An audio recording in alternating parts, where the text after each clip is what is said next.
Okay.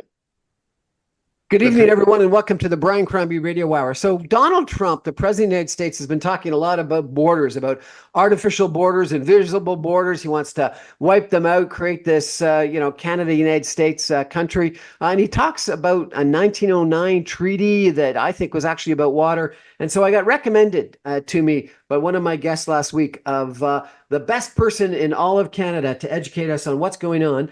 And that is Robert Bothwell, Bob Bothwell. He's a professor emeritus at the University of Toronto. He's at the Monk School of Global Affairs. And when I take a look at his background, this guy should know what he's talking about because he's been involved in numerous different research areas that have got relevance. Modern diplomatic and political history post 1945, a specialist in Canadian history. He's written books about C.D. Howe, someone that I've always looked up to, about Canada, about the Canadian century, about Canada, United States, about Canada and Quebec, etc., etc. So, Professor Bothwell, welcome to the show, sir. Oh, thank you very much. My pleasure. So tell me, how did this border come to be? I've heard about this 1909 treaty. I've heard about at one point in time it was thought about being at the 42nd parallel versus the 49th parallel. I heard that it was based on a river north of the New Hampshire, Maine. Then the river changed a couple of times. I've heard that Point Roberts was never supposed to be part of the United States, but then someone arbitrarily put it in the United States with the 49th. Tell me how you would explain to us all how the border between Canada and the United States came to be, sir. Well, the border is the result of a war, and the war was the American Revolution. And in the American Revolution, there were parts of the colonies that the British were able to hold on to and that the Americans could not conquer. So really, the border starts off as a kind of line between the British Army and the American forces. So the Americans couldn't conquer Nova Scotia and New Brunswick and Quebec, and they couldn't make any serious progress in the Great Lakes region. And finally, the Americans conceded that the British were going to hang on to part of North America. And and so that's how the initial border came to be. It's in a treaty in 1783 between Great Britain and the United States. The problem with the treaty is that it says, well, go along the St. Lawrence, it'll go through the Great Lakes, it'll be on the 45th parallel, and so on. But as you were saying in your introduction, nobody knew exactly where some of these places were. So, for example, between New Brunswick and what became the state of Maine,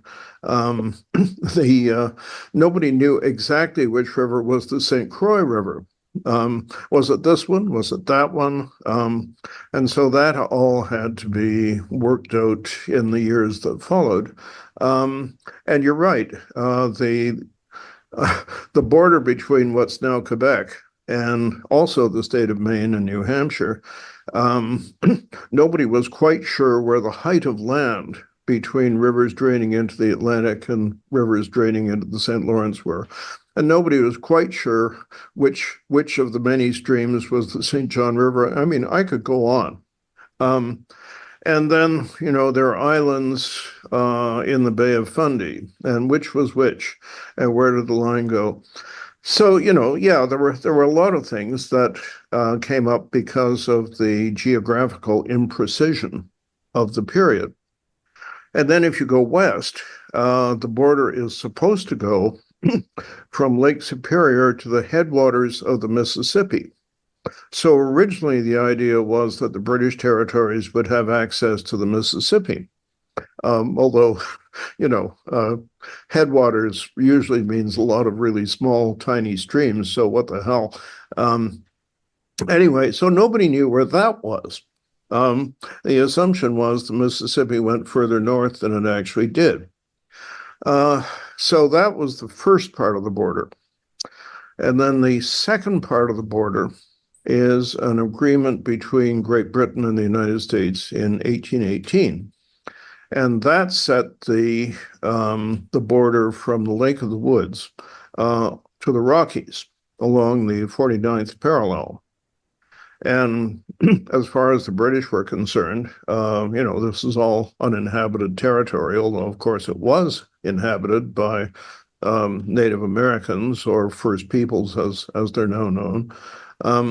So that's the second part. And there's absolutely no doubt where the 49th parallel is. I mean, it's a geographical notion. There's no problem there. And then the last part of the border on the south side is in British Columbia, and that was established in 1846. And it basically divided the territory between the Rockies and the Pacific, also on the 49th parallel. That was just convenient. I mean, there's a lot of sort of arabesques that I could add to that. And that also left something to be desired because, as you mentioned, Point Roberts, and then there are the Gulf Islands out between Vancouver Island and the mainland. And how are those to be divided? And again, there's geographical imprecision. So that's that. And then the north side, let's not forget that. Let's come back to the north side in a minute if we could. Sure. So I understand that there was at one point in time a proposal to make the border on the 42nd parallel.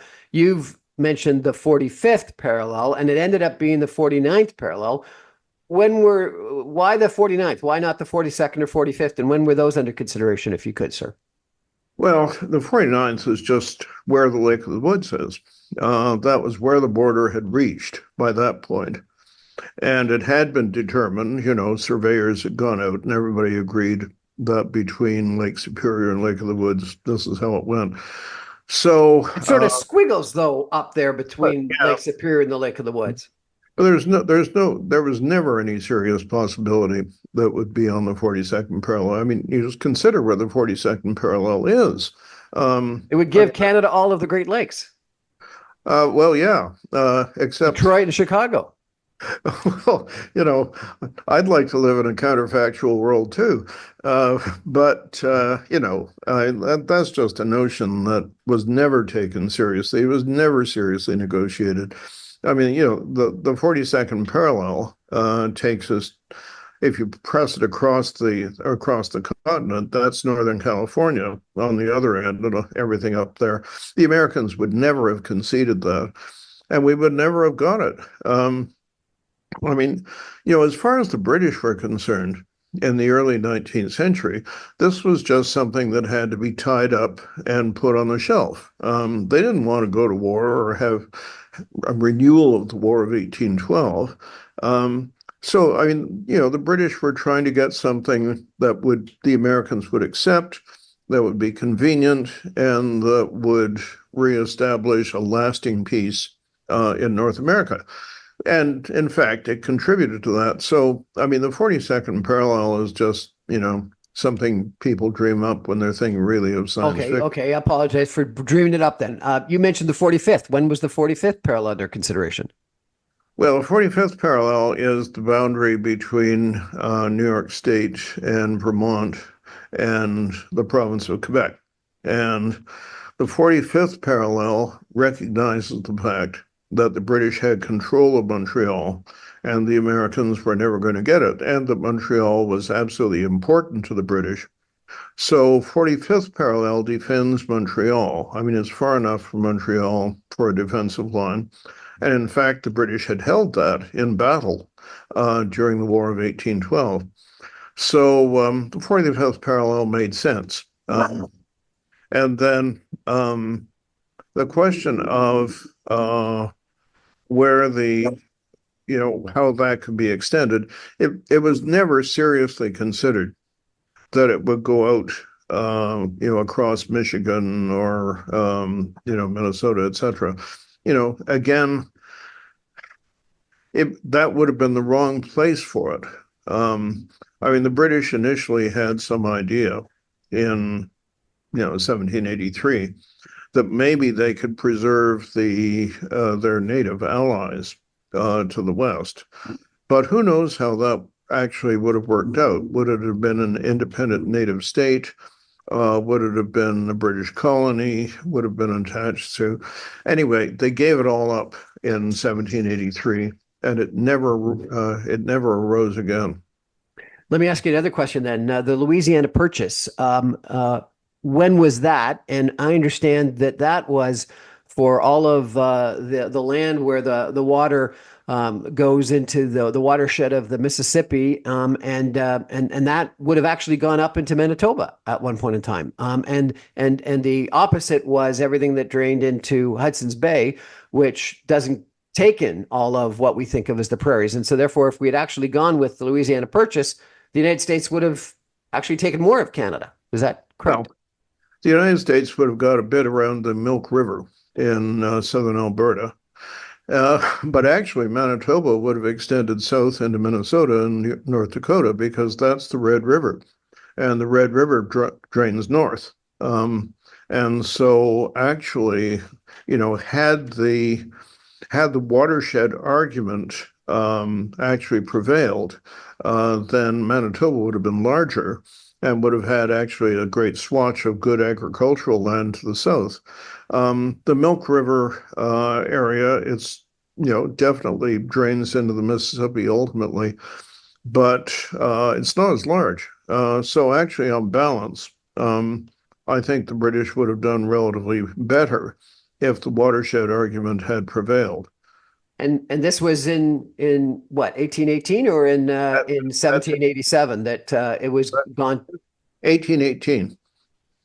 1818, we got rid of the Louisiana Purchase and the watershed to Hudson's Bay, Rupert's Land, and we went with the 49th parallel. 49th, yep. Okay. So you were going to talk about the northern, which I presume is the difference between Canada and Alaska. Let's take a break for some messages and come back in just 2 minutes with our expert, Professor Robert Bothwell, talking about Donald Trump and why we're talking about borders all of a sudden again. Stay with us, everyone. Back in 2 minutes.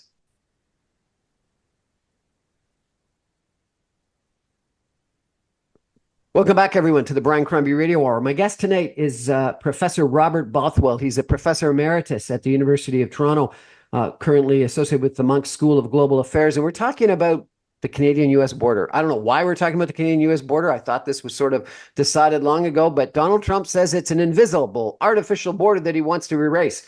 So it's something that I thought would be helpful to us all to understand. And I actually had two different people that I interviewed when I reached out to them say the best person in Canada I could speak with was Professor Robert Bothwell, and so it's a pleasure to have you on, sir.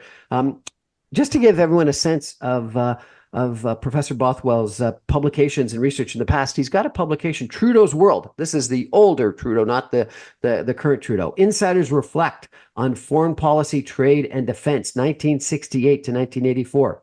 Your Country, My Country, A Unified History of Canada and the United States, 2015. Alliance and Illusion, Canada and the World, 1945 to 1984, and The Penguin History of Canada, 2007. So we've just lucked out tonight in getting the right gentleman to speak with us. Before the break, we were talking about the southern border. We were going to go to the northern border, and so I presume this is the border between Canada and Alaska. Sir, could you tell us a little bit about that history? Well, it starts with the British occupying the Northwest, that is to say, modern British Columbia, and they had fur trading interests there. Alaska to the north was a Russian colony, and it was, you could hardly say it was settled by the Russians, but, they had people there. So in 1825, the British made a treaty with the Russian Empire, and that established the boundary of Alaska. And it was easy in the north. They just took, I think, the 141st parallel, and then took that south until what's now the Alaska Panhandle. And the reason the Panhandle is there is that there are Russian trading posts in that area. So the Panhandle was there so as to preserve those Russian trading posts as opposed to the British ones further south. And it was delineated, they said, well, it'll be X miles from the sea. And, all right. except, if you look at that coast, it's got inlets and bays and fjords everywhere. So actually, at a certain point, it's kind of a mathematical or uh, construction. Where the hell, which bay, which fjord is going to count for the boundary. So sure, it didn't matter because it was barely settled. It was all fur trading. But then in 1867, the Americans bought Alaska from the Russians. And that didn't matter either too much because, again, it's relatively unsettled. There are no serious economic interests competing. But then there is the Klondike Gold Rush. And, for the very first time, there's a huge influx of people from the south into the north, and they all have to get to the Yukon. So there are two ways of doing it. One is to go overland from Edmonton. There's no railway, there's no road. There are rivers, but they don't go in the right direction, and there are mountains. So yeah, if you were intrepid and 25 years old and very strong, you could probably do it. So the only way to do it was to go through Alaska, go up one of those fjords to a place called Skagway, and then go over the mountain to Yukon Territory. Unfortunately, the Prime Minister of Canada decided that he was going to pull a bit of a Swiftie. And so, unfortunately, he undertook a negotiation, or he claimed that more of this panhandle belonged to Canada than had previously been assumed. In 1898, it was perfectly possible that we could just have reached an agreement with the Americans. We'll establish a free port in Skagway. There'll be a fence around it, and people can land, goods can land, and go up duty free to Canada. But oh no. So I'm afraid this is one where we were absolutely at fault. I mean, it was just stupid, and it was greedy, and it pissed off the President of the United States, who unfortunately had a rather belligerent temperament.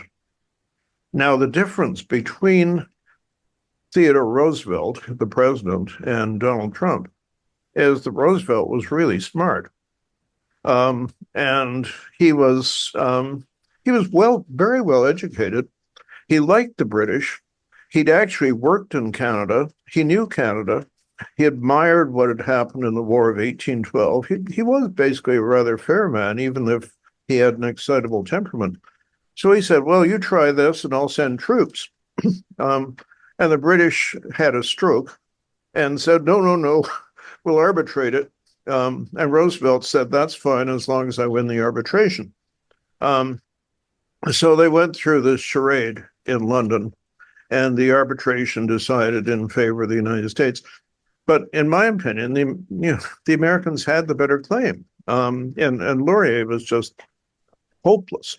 So, I mean, it's an interesting event because Roosevelt settled it because he actually did not want war. He didn't want a confrontation. He didn't really want bad relations. He just thought, well, hell, the Canadians are trying to put one over on us. Trump uses that language, but this is the only case where it actually applies. And Laurier very soon forgot about it. And by 1908, Laurier was ready to tie up all the Canadian-American differences that had occurred in a series of agreements in that date. Now, ironically, this is because of the maturity and intelligence of Roosevelt's Secretary of State. Roosevelt had an outstanding cabinet. And this guy said, hey, wait a minute, we don't really know the Canadians. We deal with the Brits. I'm going to catch the train to Ottawa. And so he shows up for what's announced to be a social visit, in quotes. And in Ottawa, he starts negotiating with the Canadians and saying, we've got X, Y, Z, A, B, C differences along our 3,000-mile border. So why don't we just put them all in a package and we'll make an agreement? And so that's a series of agreements, compromises, very reasonable, all of them, between the United States via Great Britain, which still, owned Canada, and the United States. But really, it's between the United States and Canada because we were the other end of the negotiation. So he wrote, the Secretary of State called it cleaning the slate. And it was really, it was perfect. It really worked very well. And, for the last 120 years, it's just been accepted. And as you mentioned back there, there is also something called the Boundary Waters Treaty, and that regulates the waters, the shared waters, the Milk River on the west, the Columbia, the Red River, the Great Lakes, etc., that are shared by Canada and the United States. And it establishes a commission called the International Joint Commission that works on boundary waters questions, such as pollution. It was a very modern treaty for 1908, 1909. So in my opinion, that was a very far-sighted, mature, and intelligent arrangement between the British, the Canadians, and the Americans, in which the Americans fully participated. And in fact, it was their idea. Let's tie it all up. Let's get rid of all this stuff. And then we'll have an amicable border, not just a peaceful border, but a very friendly border, because there won't be any of these annoying disputes between us. So that's the package. So why does Donald Trump keep talking about this 1909 treaty that he thinks was, I don't know, somehow foisted upon the United States and that he could rip it up? Well, that's because he hasn't got a clue. And also, it's because he'll say anything. Somebody in his entourage must have dredged up this stuff without actually understanding it or reading it or looking at any of the commentaries on it. And, they throw it in front of Trump, like a piece of raw meat. He doesn't think about these things. He'll say anything. And so he's got a totally bogus interpretation of the agreements of 1908, 1909. And in truth, he ought to be ashamed and embarrassed at repudiating the statesmanlike and intelligent actions of his American predecessors. Who was the president at the time? Was it Theodore Roosevelt still? Yes, it was. And, as I said, I'm fond of Roosevelt. Not everybody is. But he's one of the few American presidents to have written his own book instead of having somebody else write it and sign it. In fact, he wrote a bunch. He was highly intelligent. He was belligerent. People regarded him as a bit of a cowboy, and in fact, he had been a cowboy. But he was well experienced and admirable. When it came to Canada, initially he thought, oh, well, the Canadians are just like us and they'll want to join us, shades of Trump.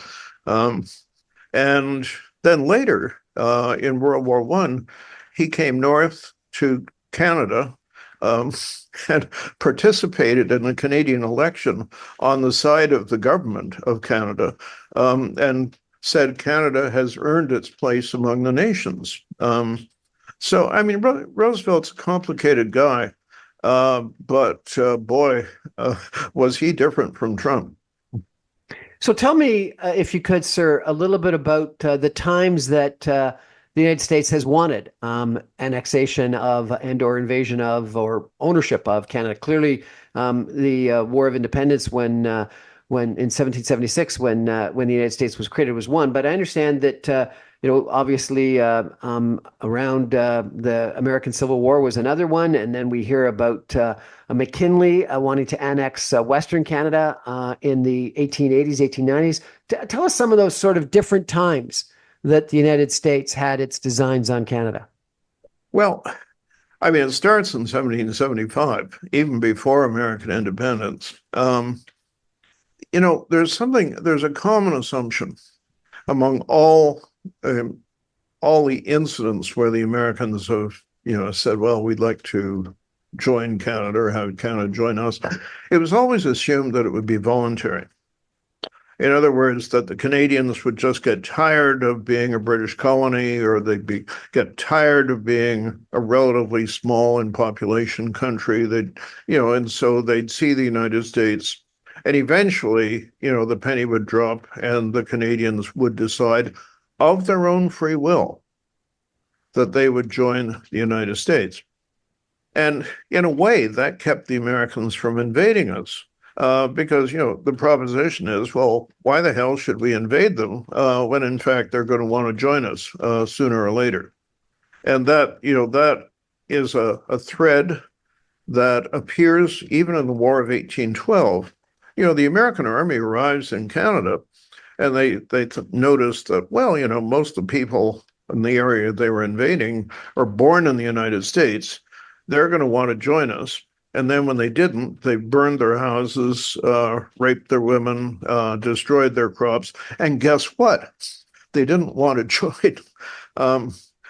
And eventually the Americans accepted that. That was Hold it a second. In 1812, American troops came into Ontario and raped women? Oh, yes. 1812, 1813, 1814. You might have thought that Trump was leading them, but no, it's atrocious behavior, war crimes. In December 1813, they burned the town of what's now Niagara-on-the-Lake and turned the population out into the snow, having burned their houses. And, people in Ontario, even if they were born in the United States, even if they were not loyalists, joined the militia and fought, in many cases, against people who were their relatives to get them the hell out of Canada. So yes, I mean people forget. I mean, in Southern Ontario, the War of 1812 was pretty nasty. And all along the northern shore of Lake Erie, there were sort of guerrillas and marauders, either coming in by boat or riding horses into settlements. No, I mean, relatives of mine had their mill burned.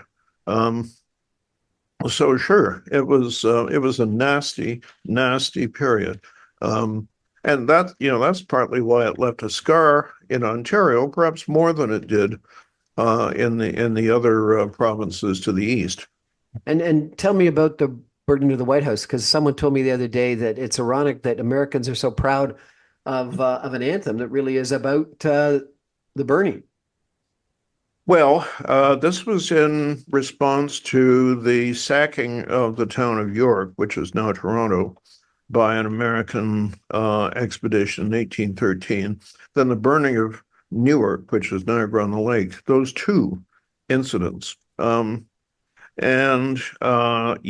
that, it was the excuse for the British to take Washington. They took Washington, landed troops in Maryland and marched up to Washington. They defeated the U.S. Army, which in that case was commanded by the president himself, who'd been an officer 30 years before. And then the British general sat down and had the dinner that had been prepared for him in the White House, and then burned the White House and burned the Congress building, and then marched away. And the British said, well, they did it to York, so we're going to do it to them. The taking of Washington was not nearly as nasty as what the Americans had done at Niagara-on-the-Lake. So yeah, I mean that's it. There are no Canadians in it. It's British, but it signified why the British won the War of 1812. And is the rockets' red glare really about that burning? No, that's about a month later. But in a way that's insignificant because the British Navy just bottled up the American East Coast. And the main source, I mean, this is hilarious when you think of Trump. Trump blathers on about tariffs and money and all that stuff. The British actually did cut off the American revenue stream because in 1814, that's where the American government got its money, from tariffs. If you got no more imports, you have no more tariffs, you have no more money. The Americans went bankrupt in 1814. By the British cutting off imports? Yep, dead simple. So it's sort of like Doug Ford and putting on an export tax, or prohibiting the sale of. Well, it's just an import tax, and it falls on American citizens, of course, because they're the ones who pay it. As long as they want to import stuff, they don't want to import stuff. Of course, they don't have to pay it. But sure, imports can, if you've got a 19th century government, imports can pay for the government if you've got a 19th century government. And since Trump seems to want to move the United States back to 1890, then that makes absolute sense in his view of the world and what should actually happen. Well, I want to come back to McKinley in 1880s, 1890s in a minute, but let's just stay, if we could, at the Civil War. How did the War of 1812. How did the War of 1812 end? Well, the War of 1812 ended when the American Secretary of the Treasury went to President Madison and said, "Oh, by the way, Jimmy, we don't have any more money. We can't raise any. Nobody will lend us any money, and the government is bust." And so the Americans ignore this, but they actually missed a payment on the national debt because they had no money to pay the interest. So that's really why the Americans gave up in 1814.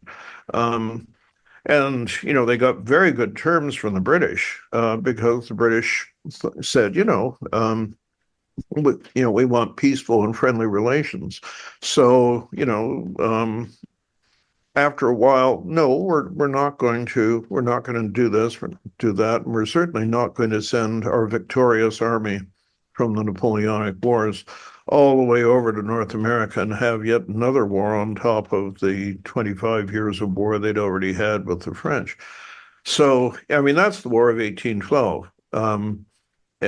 But there's absolutely no doubt in my mind that it was a victory for the British. The Americans did not get any of their war aims. They'd fought the war for nothing. They'd bankrupted themselves for nothing. They'd had tens of thousands of people killed for nothing. So that's the War of 1812. But in my opinion, it's quite plainly a victory for the British and for the Canadians in Quebec and Ontario, who joined the militia and fought off the Americans alongside the British Army. We were there, and it just should be seen as teaching the Americans a lesson, which it did. My relatives were United Empire loyalists. They were in Pennsylvania and New Jersey, coming there from Scotland to Ireland to the United States.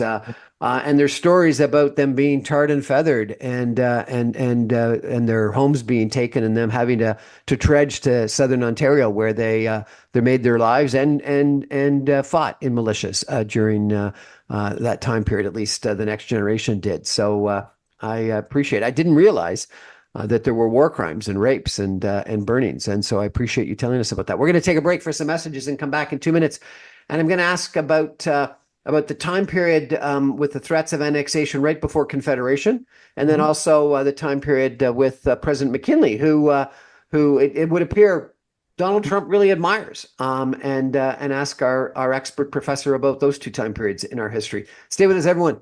Back in 2 minutes with Professor Robert Bothwell, an expert on Canadian history. Stay with us.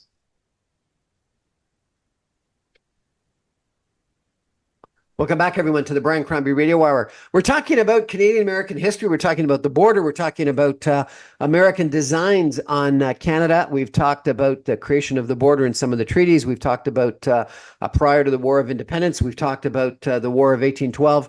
Our guest is Professor Robert Bothwell, who is a professor emeritus at the University of Toronto.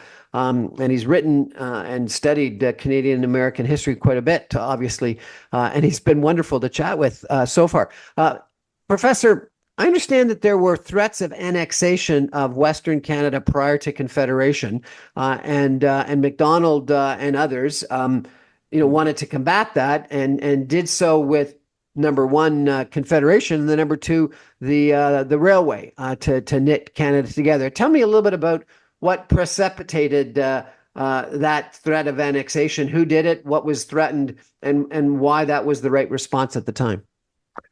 Well, ironically, considering Trump, tariffs are part of it. So take it back to the 1850s, and for complicated reasons, the government of Canada and the British Governor General, Lord Elgin, decided that the best solution for the Canadian economy was to have a free trade agreement with the United States. And so in 1854, Lord Elgin, because, he's effectively the ruler of Canada along with a democratically elected parliament. Anyway, Elgin goes down to Washington with an expense account. And, he knows how to reason with American legislators. So he sets up a bar in the main hotel in Washington, and any member of Congress could get free booze. And the noble lord would circulate around because, the Americans are very egalitarian and they just love a lord. And here is a lord. And so he got the Reciprocity Treaty of 1854, which is one of three trade treaties that the Americans concluded between 1789 and 1935. Three. And it's a tribute to Lord Elgin's diplomatic skills. So what it did was establish a modified free trade regime between Canada and the United States. And the Canadians liked it very much. Trade increased. And because of the Civil War, the North required all kinds of stuff from Canada. So from 1861 to 1865, trade with the United States absolutely boomed. But in 1864, several things happened. One is there were raids by Confederates who infiltrated Canada into the United States. There was a huge bank robbery and burning of the town of St. Albans, Vermont by Confederate raiders, if you can believe it, who hightailed it back to Montreal and were arrested. And the idiot judge let them go. And not only that, but they said, "Now, what about our loot, Your Honor?" And he said, "Oh, yes, take that too." So the Americans were, enraged. And the president canceled, as Lincoln, canceled the Reciprocity Treaty. Okay. And now that sounds very straightforward. The other thing is the Republican Party was made up of high tariff protectionists, and they wanted to protect American industry. They didn't like the Reciprocity Agreement, so it fitted. And that's why the end of the Reciprocity Treaty stuck, because it then goes on to be, American policy for the next 50 years. So the Canadians are absolutely distressed. And Canadians in those days just means Ontario and Quebec. But the New Brunswickers, Nova Scotians, Prince Edward Islanders, and Newfoundlanders were also affected.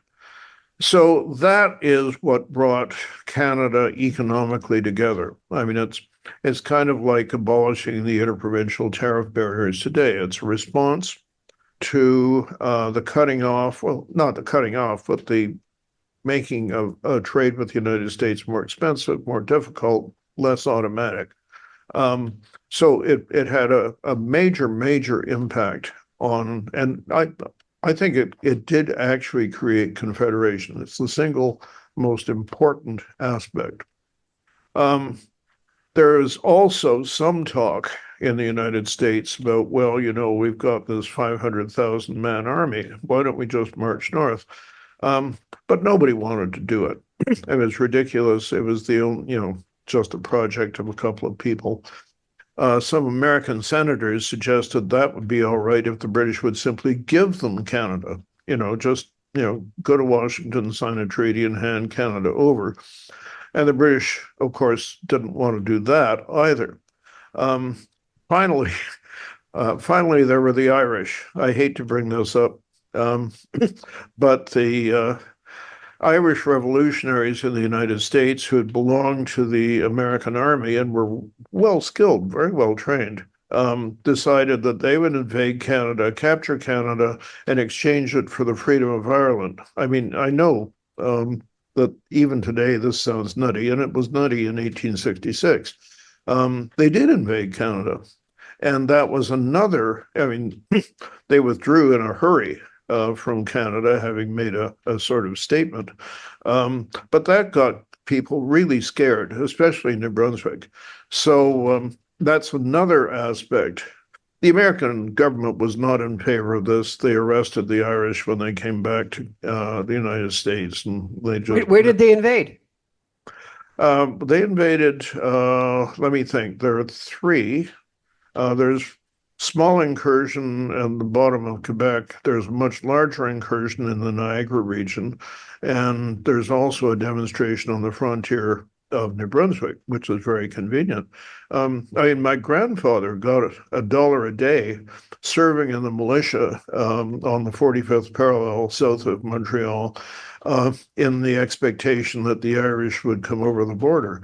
And it cost money. This cost a lot of money, and it also made a major impact on the sort of politicians of the period. So, yes, I mean, very improbably, but there is kind of a military threat from the United States, even though it's not the American government. And so that also impels the Canadians to come together for defense. If we're going to have a defense, then we should be coherent and It's a little share it. ironic that wasn't one of the major, most eloquent fathers of Confederation Irish, Darcy McGee. Well, yes, one of the great Irish politicians and somebody who had been a revolutionary back in Ireland. And he came to Canada and he became a loyal Canadian. I mean, he took an oath to the Queen. He was part of the Canadian cabinet. He's one of the people who helped negotiate Confederation. And he was so hated by the remaining Irish revolutionaries that they assassinated him in 1868. So, yes, I mean, it's very complicated, but Darcy McGee and the Canadian Irish, and that's both Catholic and Protestant Irish, made a major contribution to the establishment of the country. And threats of annexation or whatever in the West created the Macdonald desire for the Transcontinental Railway. Is that correct? Well, the Canadians were very worried about what would happen to the lands belonging to the Hudson's Bay Company. I mean, it's amazing that a commercial company was actually the administrator of millions of square miles in the West, extending all the way up to the Arctic Ocean. And basically, it's a fur trading company. So they couldn't maintain it. They couldn't afford it. They didn't have an army or anything like that. So that's all that's sitting there. And all that's standing between them is this Treaty of 1818 that says the 49th parallel. But, if the British actually lost control of that area, then, what was the treaty all about? So, there was that danger. The Americans weren't going to invade it, but there was the possibility that the inhabitants, like the inhabitants of Greenland today, it's about the same number, would apply to join the United States, that the Americans would stimulate a movement in what's now Western Canada to ask to join them.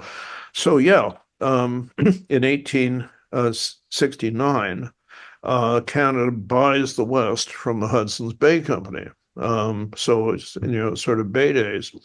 And so the company says, oh, we've also got some furs if you'd like to buy them.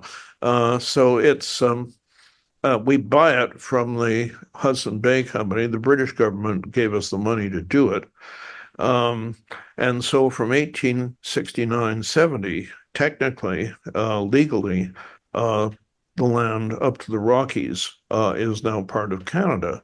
And in 1870, there's a rebellion and so on from some of the locals in 69-70. And long and the short of it is that the British send a small army out to Winnipeg, what's now Winnipeg, occupy the place, and establish essentially Canadian administration in the West. From that point on, there was no possibility that the West would join the United States. The Americans had a tiny army, and it was mostly occupied fighting Native Americans. So they had no troops to spare. They didn't really want a war in the West. They already had one. So that pretty well stuck. Tell me about President McKinley, though, because it seems like Trump really admires McKinley and that he had designs, I thought, on Canada. Well, frankly, I suppose that McKinley might occasionally have said something about, oh, yeah, wouldn't it be nice if Canada joined us? American politicians in the 1890s still believed absolutely that Canada would want to join the United States. And in that, step one has to be in Canada, not in Washington. And there is no moment ever when the American Congress or the American president says, let's join, let's invade Canada. There are some guys who say, well, maybe if we squeeze them economically, then they'll want to join us. There were some foolish politicians in the United States, not so much McKinley, frankly, as a guy named Blaine, who ran for president. And the thing is, what is it? Blaine, James G. Blaine, the continental liar from the state of Maine. He lost. And McKinley authored a tariff in 1890 when he's a member of Congress, and raised American tariff levels sky high. And yes, it did negatively impact Canada. But, I think they would have done that even if Canada had not existed. The United States was a high tariff country, and tariffs were a big deal in 1890, 1891, and so on.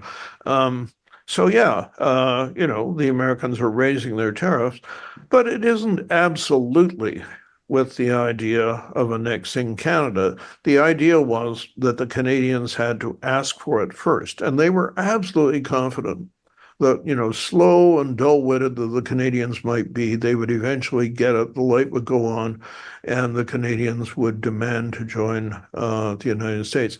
So, McKinley has no idea of invading Canada, and, the specific economic coercion of Canada in the 1890s is pretty thin. There are a couple of instances, yes, certainly there are, but they don't go very far, and they're not a major part of the U.S. government. So let me ask you one last question before we have to go, Professor. Has any American president before Trump since 1880s, 1890s talked about using economic coercion to force Canada into the United States?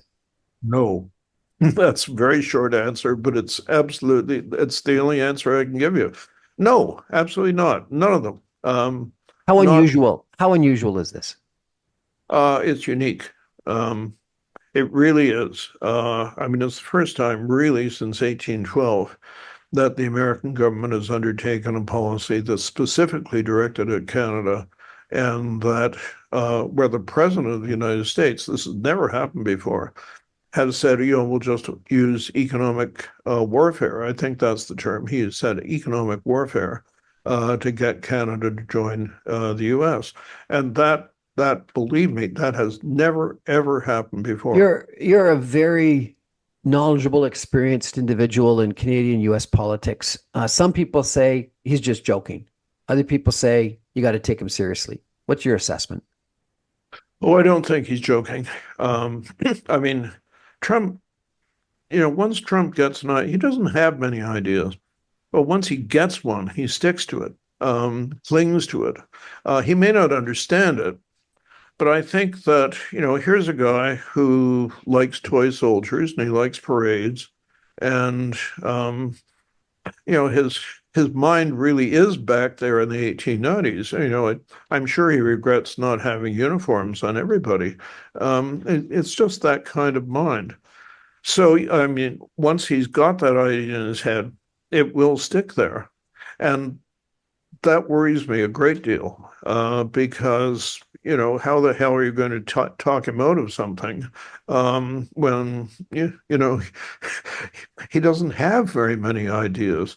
So, yeah, I believe it's very serious. I think it could have serious consequences.